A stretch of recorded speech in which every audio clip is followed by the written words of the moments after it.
Good morning, team. Looking at the SPY on the 1 year, 1 day chart, you can see that we are still holding above that 100, that 1 year SMA. You can see as long as we stay above this, we're going to remain bullish, no matter how choppy the market may get on the smaller scale. Overall, big picture, the market is still bullish. So you definitely want to watch to see if we start to basically try to break out this 420 range, because then we could start pushing up towards 429. So we were basically bouncing back and forth between that trade line. We tried to break it yesterday with no attempt. That we basically hold below that trade line. And you can see that very clearly on this 180-day. That trade line was basically lining up with the 180-day SMA. And you can see we've been basically bouncing back and forth, trapped between that 420 and that 406 level. So let's see what happens. We're heading back up towards that 420 level. If you look at the 1 day, 1 minute chart, you can see 416.22 was yesterday's high. So that's the level you want to watch. We had a beautiful step and staircase pattern yesterday, kind of went sideways after hours. So we got to see what's going to happen overall.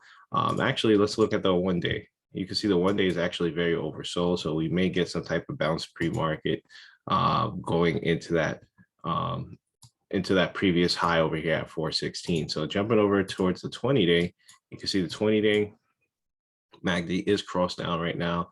We are holding that trade line flat. So we need to see if we break that 416 represented by these green dotted lines, and we could go to 418 for a long position. For a short position, you could possibly get in on the break of 413 down towards 412. I suggest waiting for that 412 break because it is the SMA. Once we break that SMA, it's more possible for some downside, maybe from 412 down towards 410, maybe even retesting $408. So make sure you set your alert for that. Jumping over towards the 180-day, you can see on the break of that 412, that's also going to be below the 180-day trade line, which is another bearish signal. So you want to basically have more obstacles or more trade ideas in favor for the direction you want to go for, whether it's bearish or bullish. You want to make sure everything lines up. Next one we're going to be talking about is Tesla. Looking at Tesla over here, Tesla is basically, let's jump over towards that 1 year. Tesla is trying to hold below that 1 year trade line. You can see that over here. Sorry for all the lines, looks a little crazy over here. But she's trying to hold below that 180-day trade line over here. If I get rid of this line, you can see it. So that's the 180-day trade line. She's trying to hold below that, which is a bearish sign. If it starts to get above it, then we could start getting even more bullish on Tesla. So looking at the 180-day, if Tesla starts to cross up, we want to watch for a break and hold above. Let me get rid of some of these lines. Once we want to get a break and hold above like that 726, and we could start going to 755 over here. And on the way down, we could basically go from 709 to 690 and possibly lower. So watch to see what happens with Tesla. Tesla's trapped within a tight range. That's what's basically going on over here.